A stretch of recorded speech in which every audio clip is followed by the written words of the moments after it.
Hi and welcome to the channel. Today we will build another SFF PC using this case here, which looks like a pizza box. It didn't came like this, but it came worse with a carton box. So this is the SFF Time N-Case V2. So N-ATX is from SFF Time, which is a boutique case seller. It is a 15-liter case that supports ATX motherboard up to a 4-slot GPU and ATX power supplies. The case was $209, riser for $60, and shipping for $62. So a total of $331, which is very expensive. It came from Croatia and it took 25 days to be delivered. So it didn't came with this tapes, by the way. I was the one who put it that way because the box was dirty already. The box really looks like a pizza box, which is as advertised. So there's no opening, but let's remove the tapes for now.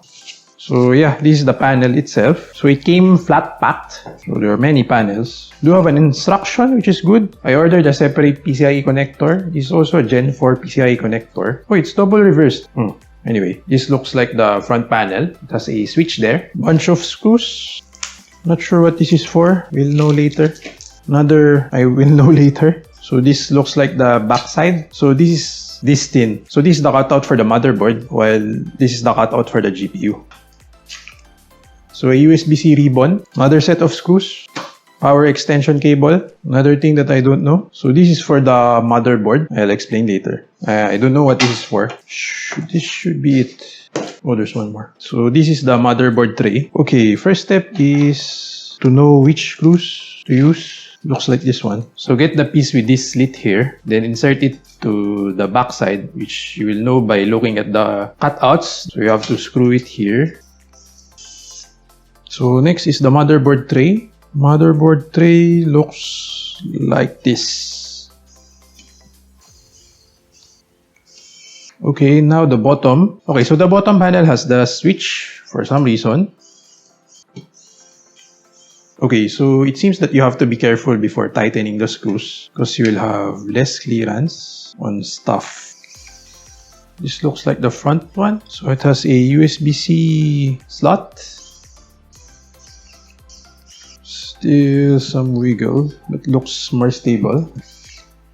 Next is the USB-C. So this side here is for the SSD. So if you want to install multiple 2.5-inch drives, you should do it now before attaching the mask. So this is the so-called mask. Why is it a mask? Because you can do it like this. Yep. So you will use this. So I suggest to use hands to screw it first and then use this to tighten. So the manual ends there. There's nothing at the back. So I'm not sure if this is a misprint. It means that I have to check the website. Okay, so time for motherboard standoffs. So install the screw first, then rotate. So there's this thing here that can help you tighten it. So do it 9 times more, or depending on your motherboard. Okay, so now it seems that I have to install the motherboard. Let's introduce the components. So this is the Asus ROG Strix Z490F. The processor is an Intel i7 10700K. RAM is Kingston Fury Beast RGB, 32GB, 3600 MHz CL18 RAM. And then the cooler is the recently reviewed Thermalright EXP120-X67. So I did not replace the fans for this, and it will be on intake mode. So the motherboard screw looks like they're normal screws. So almost everything is easy to align except the ones at the top. So I think I should put the CPU power connector first. My suggestion is before you slot the motherboard, you plug in this thing, especially if you have big hands. Okay, installed. Okay, motherboard installed. Okay, so this is for the riser cable. I don't understand how this works. So let me check the size of my graphics card. 4375 35325 3275. Okay. Okay, so install this here. So this is weird because it's not that good. It's for ITX. Yeah, it's for ITX. This is wrong. I think they gave the wrong riser. Anyway, we'll work with that. So for the graphics card, I'll be using this big boy. This is the Asus ROG Strix RTX 3070. For that, I have to install this first.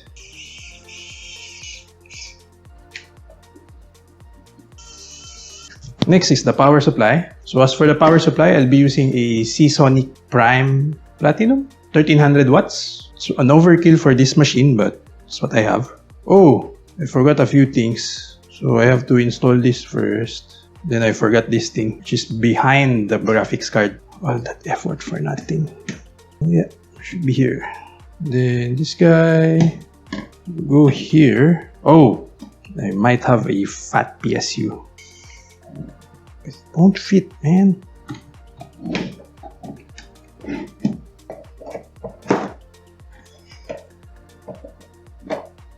So you have to plug the extension cable. I plug it first. Make sure to turn it on.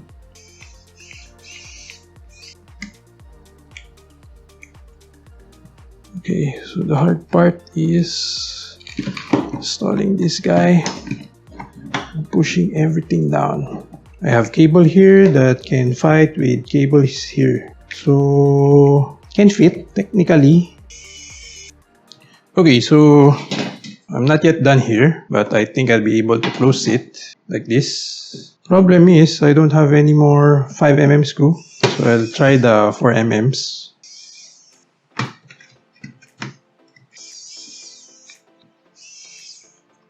Backside, somehow I was able to finish this today.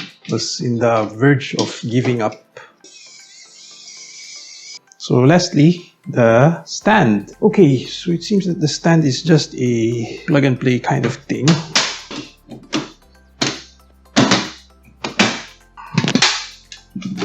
Anyway, build is done. Very slim, by the way. So this is the top view. This is my hand. I'll give measurements later on, but it's very slim. Anyway, time to test this.